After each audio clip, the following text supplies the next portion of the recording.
أنا عمري ما كنت أؤمن بالحاجات دي، ولا الجن ولا البيوت المسكونة ولا القصص اللي بتتحكي بالليل وتخلي الواحد يقفل النور ويجري على السرير.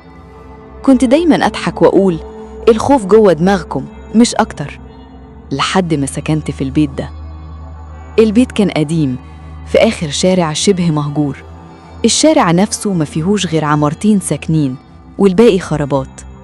الغريب إن الإيجار كان رخيص قوي، رخيص بشكل يخلي أي حد يشك. بس أنا ما شكتش، كنت محتاجة مكان وفلوس قليلة وقلت نعمة.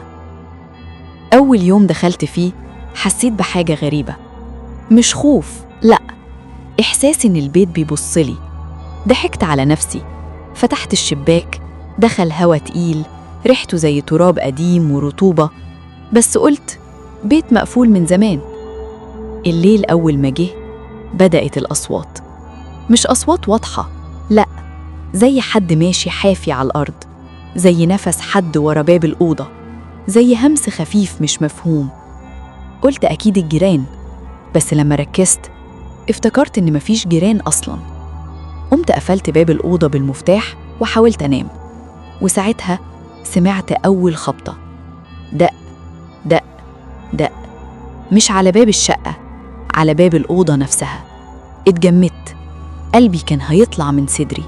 سألت بصوت واطي مين؟ مفيش رد، بس الخبط وقف.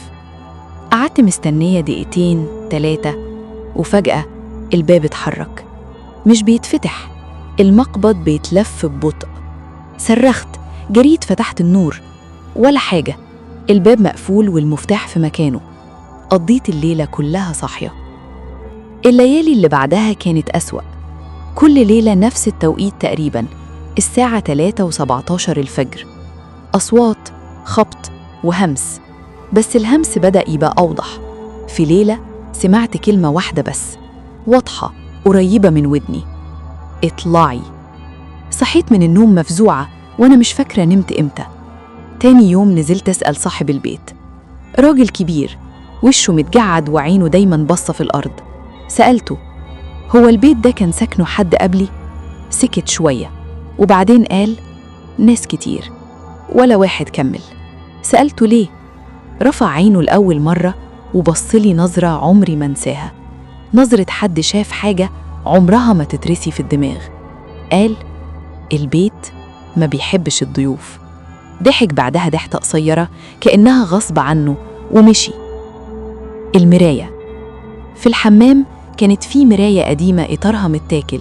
في الأول كنت عادي أبص فيها، بس بعد أسبوع المراية بقت غريبة، وشي فيها مش دايماً بيتحرك معايا. أرفع إيدي، التأخير جزء من الثانية، أبتسم، الابتسامة تتأخر. وفي مرة أنا مشيت وانعكاسي فضل واقف، كنت هتجنن. غمضت عيني وفتحتهم تاني، كل حاجة رجعت طبيعية. بس من اليوم ده بطلت أبص في المراية. الليلة اللي عرفت فيها الحقيقة الساعة 3:17 الفجر. الهمس كان أعلى من أي مرة، مش صوت واحد، أصوات كتير، رجالة، ستات، أطفال بيقولوا مع بعض ده بيتنا. النور قطع، الموبايل اتفصل لوحده، والبرد دخل الأوضة كأني في تلاجة. الباب اتفتح من غير ما ألمسه، دخلت ريحة وحشة، ريحة لحم متساب. وشفتهم، مش أشكال واضحة، ظلال سودة أطول من الطبيعي وعيونها فاتحة جوه الضلمة، واقفين حوالين السرير.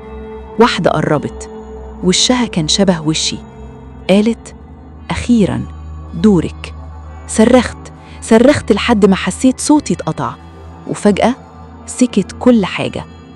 الصبح صحيت في المستشفى، قالولي إن الجيران لقوني في الشارع حافية بلبس النوم، بصرخ وأقول طلعوني من البيت، هم جوه.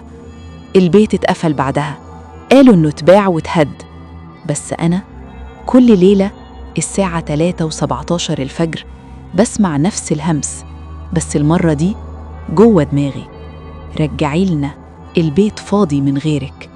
وأكتر حاجة مرعبة إني ساعات بحس إني وحشاهم.